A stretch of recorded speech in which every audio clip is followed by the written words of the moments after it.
ქუთაისში მუხნარის მიმდებარე ტერიტორიაზე საუნივერსიტეტო ქალაქის მშენებლობა იწყება. 60,000 სტუდენტზე გათვლილი უმაღლესი საგანმანათლებლო დაწესებულება თანამედროვე ტექნოლოგიებითა და უახლესი ლაბორატორიებით აღიჭურვება. პროექტის პრეზენტაციას ყოფილი პრემიერ-მინისტრი ბიძინა ივანიშვილი დაესწრო.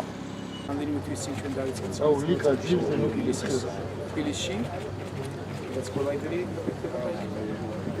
მეგა ცენტრი იქნება სხვადასხვა დარგის მეცნიერებებს ეკონომიკას. ეს ორივე ერთად საფუძველი იქნება იმისათვის, მეცნიერება და განათლება.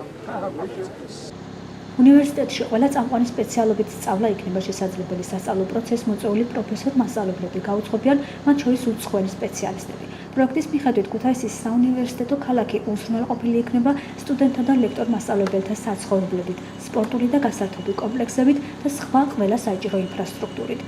პროექტის საერთო ღირებულება თბილისის ტექნოლოგიურ ცენტრთან ერთად 1 მილიარდი ევროა და მას სრულად აფინანსებს ფონდი ქართულ. ფაქტურად შეგვიძლია ვთქვათ, რომ დაწყებულია.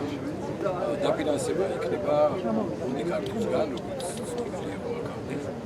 და სამუშაოები განხორციელდება ეტაპობრივად. ქუთაისის საუნივერსიტეტო ქალაქი დასავლეთ საქართველოს საგანმანათლებლო სამეცნიერო ცენტრი უნდა გახდეს. უნივერსიტეტის სტუდენტთა პირველ ნაკადს 2019 წელს მიიღებს.